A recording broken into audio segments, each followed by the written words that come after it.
let's talk about 10 things to do instead of doomscrolling. That was cool. Doomscrolling, brainrot, being extremely online, internet poisoning, slop, nothing content, journalism, 12 hours of screen time. Whatever you want to call it, it's hard to deny just how many of us have been gradually lured into content addiction.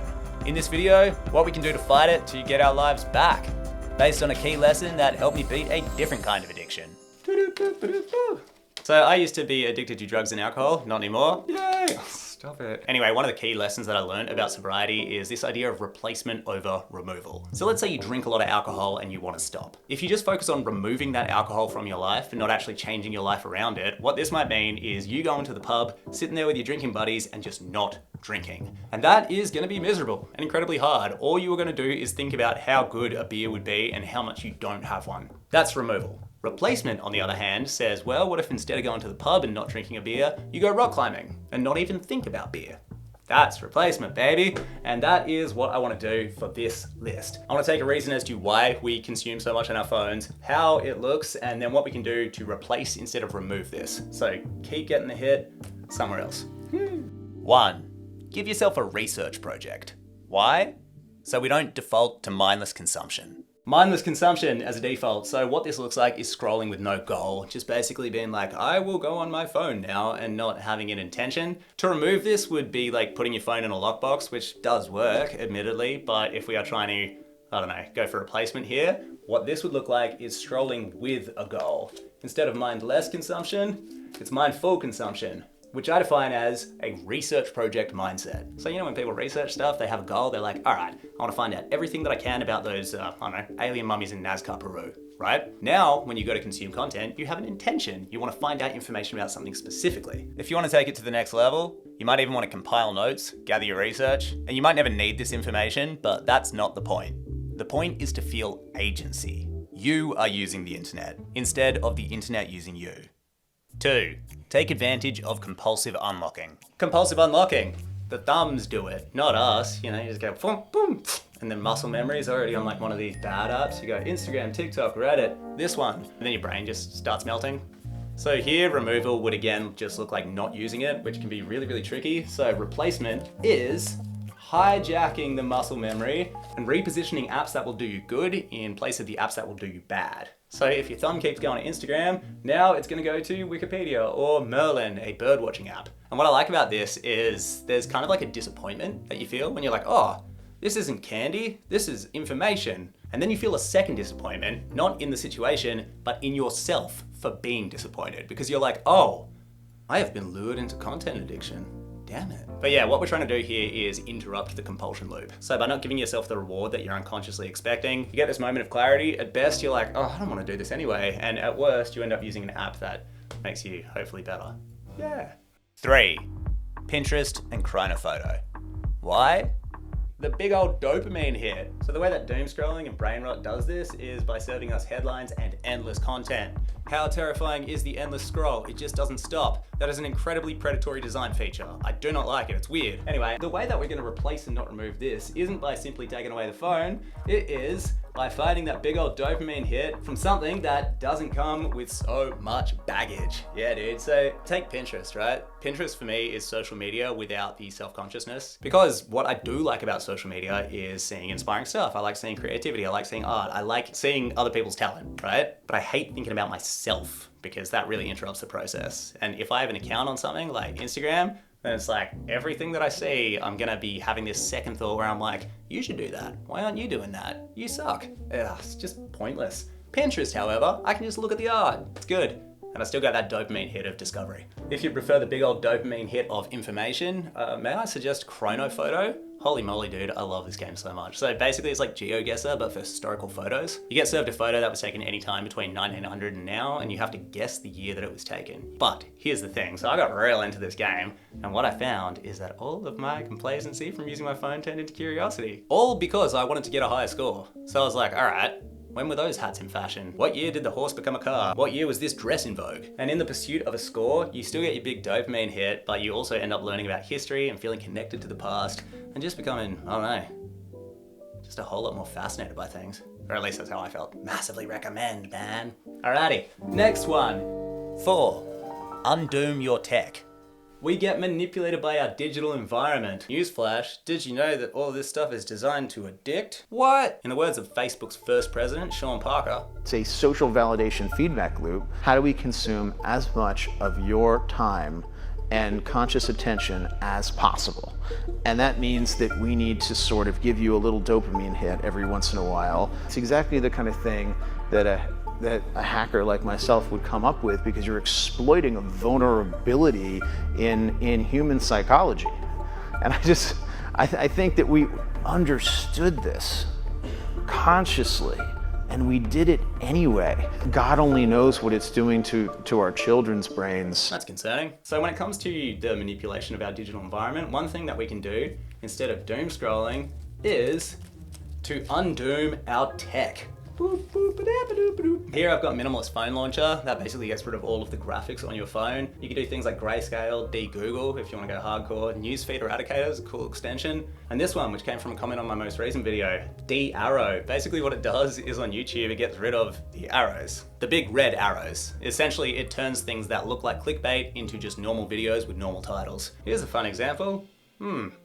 5. Create an anti-Chum bucket list. This is about putting the stuff that you actually want to consume in a list and then associating garbage content as a trigger to open that list. The next reason why we doom scroll or just use our phones incessantly is that brain rot syrup is tastier than brain nutrients. You know, it's like high calorie content. It's like, yummy, yummy, sugar, sugar, and then you just feel terrible for like ages. So when I find myself watching just the worst content, here we have some reaction content, someone's doing one of those ones, I like to ask myself this question: would I respect someone who consumes this? Invariably the answer is no. God no, not at all. So why am I doing it? So with that loop interrupted, we can start to focus on replacement. What we can do instead of doom scrolling is firstly compile a list of things that we think will either inspire or improve us. And second, when we are kind of keen for like, you know, some mindless time on our phone, instead of just going straight to the freaking Chum bucket of content, you go to that list and you actually watch something that you have pre-selected for yourself to watch. On mine, I got a couple of episodes of The Twilight Zone. I got Hypnosis, just want to give it a shot. A couple of albums I just want to listen to as albums, and then a few books. I guess think of it as a watch later list that you will try use terrible content as a trigger to consume. When you're like, I can do better than this. 6. Replace a core function of your phone with its analog equivalent. Next one, why we doom scroll? Good old fashioned phone dependency. We need it. This one I find pretty annoying because it's like, yeah, you might be using your phone for good, you know, you are just taking a photo of your dog. And then before you know it, you are using your phone for bad. You are now on the X app watching people argue about honestly nothing. Anyway, so phone dependency can go from good use to bad use real quick, and we doom scroll without even realizing it. In terms of replacement, this is kind of a fun one, and the others are not fun. But basically, it's about replacing a core function of your phone with its analog equivalent. So instead of the camera app, getting a physical camera. I've been having a lot of fun with film cameras lately, which is probably from Chronophoto. Instead of music, getting vinyl, or instead of the notes app, using a physical notebook. But basically just acknowledging that these are good functions, but that you don't need your phone for them. There is a bit of a physical media resurgence. Let me know if you want a video on that, because I very much like it. 7. If you're gonna enter the vortex, make it a cleaning and audiobook vortex. Number 7, why we doom scroll, there is comfort in the vortex. If you are having a terrible day, then having like an endless stream of content right here, centimeters from your face, is at the very least gonna take your mind off it. So you start, and then next minute, you've got 4 hours in the TikTok stupor, all because brain is sad. This is a tricky one. So replacement, not removal for this one. I think the distraction is actually good. Sometimes. What I think is not good in this equation is the lack of intentionality and the visual aspect. Check this out. What we can do instead of this is ditch the visual part of it and instead keep the distraction, but only in audio form, and pair it with doing something hands-on.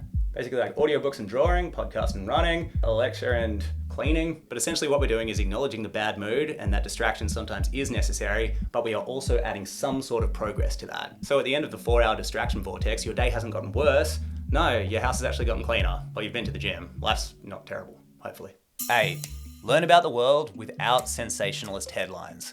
All right, the next reason why we do it, this is like classic doom scrolling for an informed world view. Sometimes it's informed. You know, you see these headlines that are like, we're all gonna die. That's alarming. Oh man.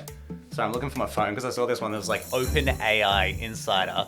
estimates 70% chance that AI will destroy or catastrophically harm humanity. The world isn't ready and we aren't ready.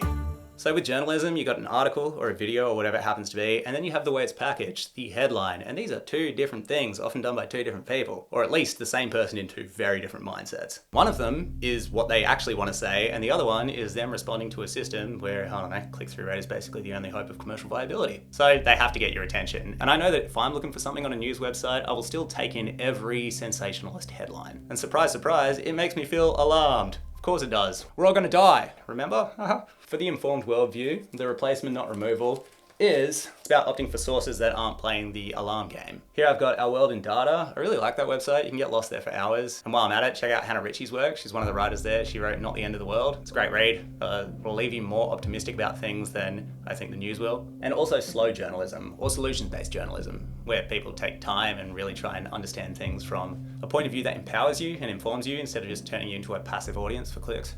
9. Give yourself a Lindy detox.